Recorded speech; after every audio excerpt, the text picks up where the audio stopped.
Bem-vindos ao nosso podcast. Hoje, vamos explorar o fim do regime militar e a abertura política no Brasil.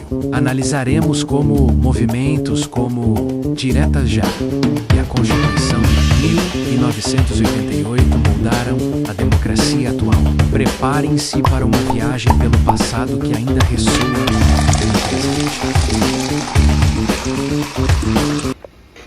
Boa noite, começando aqui mais um podcast com nossos novos convidados aqui, Sábio e Pedro Paulo. Como é que vocês estão? Boa noite. Primeiramente eu queria agradecer por estar aqui, quando eu recebi esse convite, por abrir logo um espaço na agenda, porque, né? Oportunidade dessa no céu. Literalmente. E eu queria aproveitar que a gente está aqui e tal, para falar, acho que no ano de 1969 até 74, que falava muito sobre a propaganda patriótica, que até porque naquele tempo, né, o governo falava sobre o crescimento, o desenvolvimento do país e tal. Pois é, isso é chamado de crescimento econômico. Mas será que isso acabou afetando positivamente todo mundo? Nem de longe. Apesar do crescimento do PIB, a desigualdade e a repressão ainda eram muito fortes. As prisões e as perseguições eram de matar. Bom, hoje em dia, né, muitas das reações nas redes sociais começam muito com informações e denúncias, tanto por causa que envolve manifestações, né? Mas que exemplo de história que a gente pode tirar dessas reações? Podemos lembrar da resistência militar brasileira, que teve muita imobilização, trabalhadores e tal. É importante também destacar que essas ações nem sempre são grandes atos. A resistência aparece em pequenos gestos, como proteger jornalistas e etc. Ótimo ponto, mas o que a gente pode tirar disso para hoje em dia? Cara, assim, que a democracia não se mantém sozinha, né? É preciso a participação contínua das pessoas e o diálogo para se manter bem.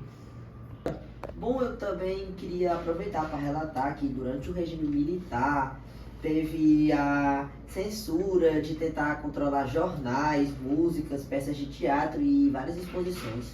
Também não podemos esquecer que muitos nomes se tornaram símbolo dessa resistência.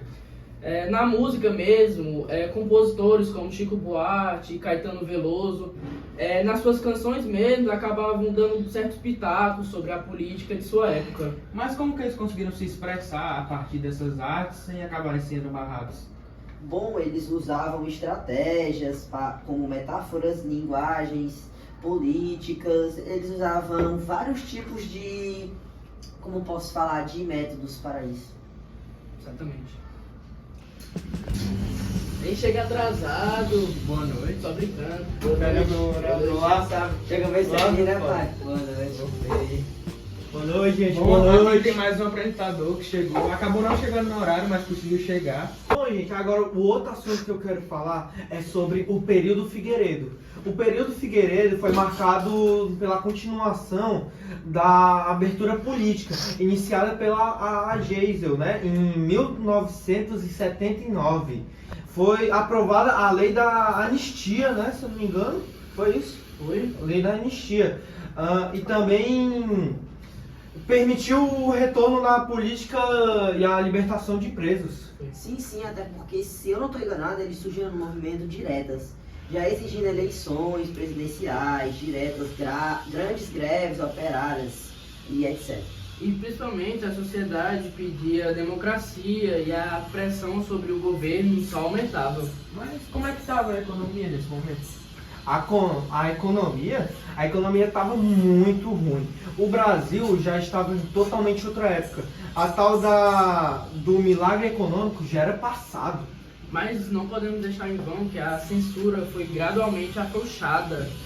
Partidos políticos se voltaram a se organizar e também, se eu não me engano, foi em 1984, Foi isso mesmo. o país viveu enormes comícios pelas direitas. Sim, até porque nas eleições indiretas de Tranca de Neves marcou o fim do governo em Figueiredo e da ditadura. Foi o passo final para o Brasil.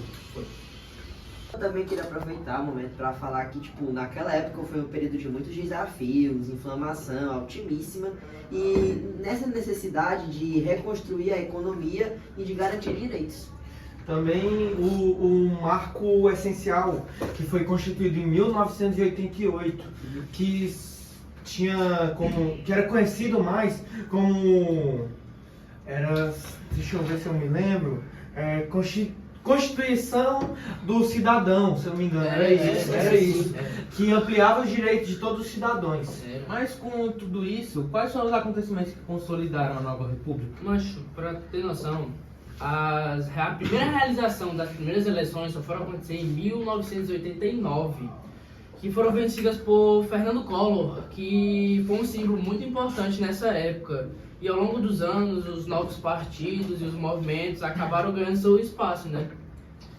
E ainda tem outra coisa a mais, que a nova república marcou a volta das eleições livres, que todo mundo podia votar, não era mais só homens brancos ou então só ricos, que é algo muito importante, né, para a história do Brasil.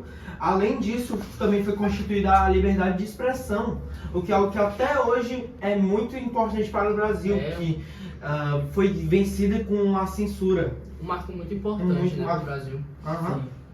Pois bem, uma boa noite para vocês, obrigado por terem vindo aqui participar do nosso podcast. E uma boa noite para vocês também que acompanharam a gente até aqui. E é isso. Muito obrigado. Valeu, obrigado aí, valeu, obrigado, boa noite. Boa noite. Valeu, rapaziada, é nóis. Valeu. É nóis.